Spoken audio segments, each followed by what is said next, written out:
Have you ever looked at an image and like seen something that wasn't really there? Like those gray blobs that show up in the Herman grid? Ah, It's in the source material if you want wow. to check it The out. Herman grid. Yeah, Yeah, a classic example of how our brains can be tricked. it really is. Today we are diving deep into the world of optical illusions. Okay. We'll explore how these visual tricks work, why they captivate us, and what they say about how our brains make sense of the world. You know, it's interesting because these illusions, they aren't just our eyes failing us. It's really like a complex interplay between our eyes and our brains. So there's more to it than meets the eye, literally. Precisely. Oh. And we can't talk about optical illusions without mentioning the work of Nobel laureates David Hubel and Torsten Wiesel. Oh, of course. Yeah, their research, revealed that specific neurons in our brains Right. respond to different visual features like Okay. edges and shapes and movement. So how does that tie into illusions? Well, think of it this way. If our brains have these dedicated neurons for processing these elements, Right. an illusion that cleverly manipulates those elements can directly trigger those neurons, Huh. leading to a misinterpretation of what we're seeing. So it's almost like it's hijacking our brains. Exactly, Oh. like a carefully crafted visual code that exploits the way our brains are wired. Wow. And researchers have used MRI scans to look at brain activity in real time as people are viewing these illusions. That's awesome. It's pretty amazing. Yeah. So they can pinpoint which areas of the brain light up and try to understand those mechanisms. So we're like peeking into the control room of our own perception. Exactly. Now I know there are a few different theories about how illusions work. Mm-hmm. What are some of the leading contenders? One theory suggests that our brain's predictive mechanisms are fooled. Okay. Our brains are constantly trying to predict what we'll see next Right. based on past experiences Makes sense. and knowledge. It's an energy-saving technique, but it can backfire with an illusion. So it's expecting something and it gets something else. Exactly. It's like, wait a minute. It's like our brain is expecting to see a straight line, but the illusion Mm-hmm. presents a curved one. Right. And it's got to reconcile that discrepancy. Yeah. Then there's another theory that focuses on something called saccades. Uh-huh. These tiny, rapid eye movements. Oh, yeah.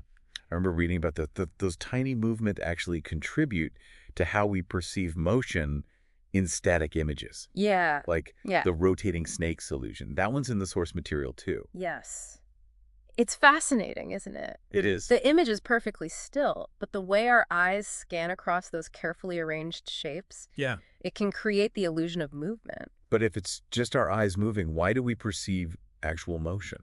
Well, because the saccades aren't random. Okay. They follow predictable patterns. Right. And some researchers think that when those patterns interact with specific arrangements of shapes and colors in an illusion, they generate a false signal of motion in the brain. So it's our eyes giving our brain bad information. You could say that. Wow.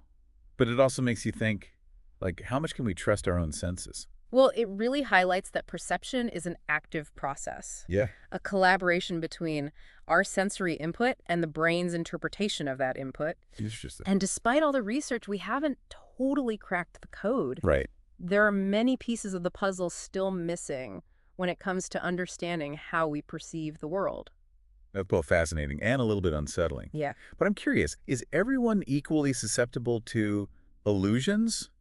Or does, like, our background and culture play a role? That's a great question. And it leads us to another layer of complexity. Okay. There's actually research suggesting that our cultural background can influence how we perceive certain illusions. So where we grow up can affect how our brains interpret these visual tricks. It can. That's Take the Muller liar illusion, for example.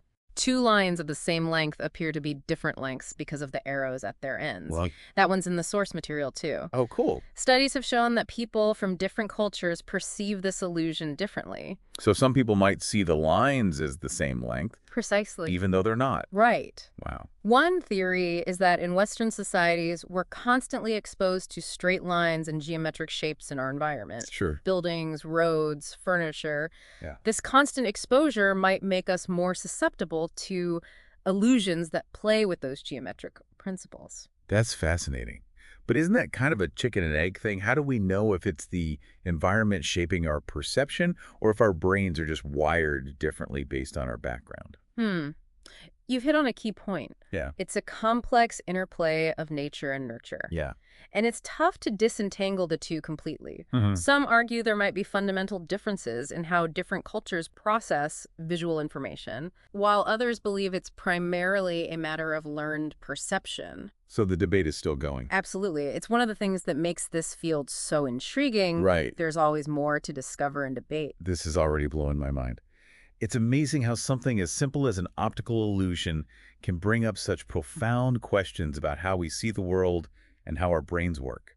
It really does underscore the power of illusion to reveal the hidden complexities of our visual perception.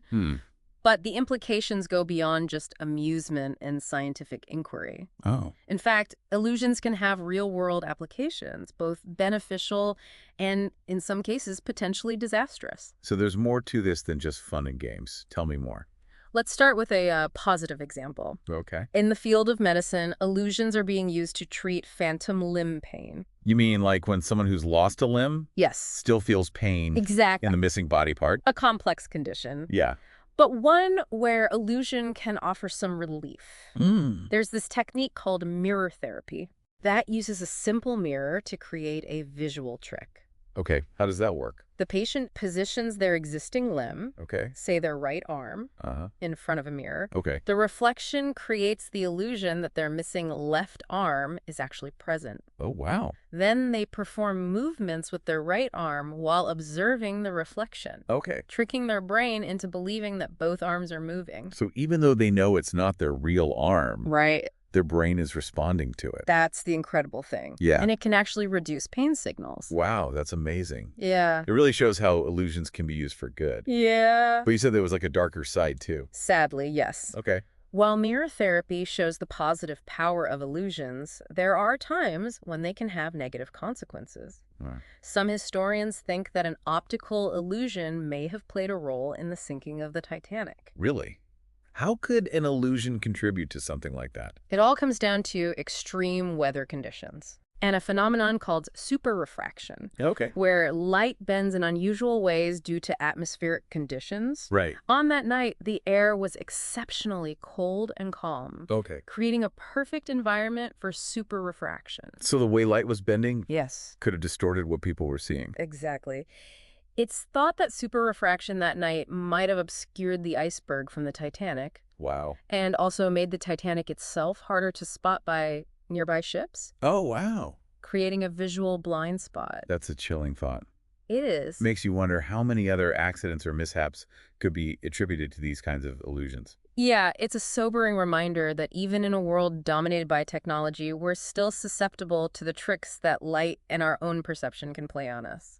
It makes you think twice about taking things at face value. It does. But let's bring this back to like a more personal level. Okay. Have you ever experienced that cannot unsee feeling with an illusion? Oh, absolutely.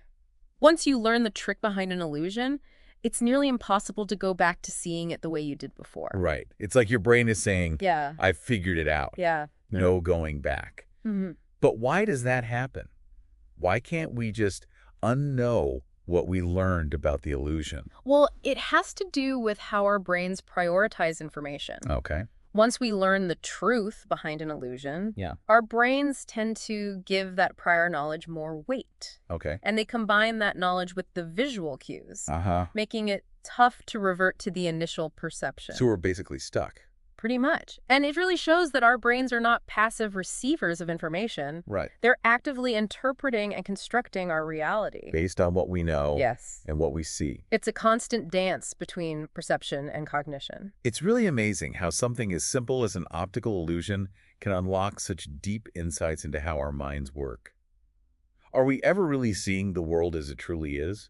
Or are we always viewing it through like a filter? That's a question that's fascinated philosophers and scientists for centuries. Yeah. And it's something to ponder as we continue to explore this fascinating world of illusions and the mysteries of human perception. Yeah, it really does make you think about like, what is reality anyway? It does, and that's what's so cool about optical illusions. I think we've covered a lot today. We have. Well, thanks for joining me on this deep dive into the world of optical illusions. It's been my pleasure. But before we go, I want to leave you with one final thought. Ooh, okay. Are these illusions just errors in perception? like glitches in the matrix? Right. Or could they actually reveal something fundamental about how our brains understand the world? Okay. Maybe they're not mistakes at all, but insights into the very nature of consciousness. That's deep. It's like illusions are showing us the cracks in our own reality. Exactly. So keep exploring, keep questioning, and keep your eyes open to those illusions around us every day. Yeah, You never know what hidden truths they might reveal that's a great point. about yourself and the world. And be sure to check out the show notes for all those cool images we talked about. Yes, You can experience the illusions firsthand definitely. and maybe even trick your brain a little bit. Have some fun with it. Until next time, keep those minds curious.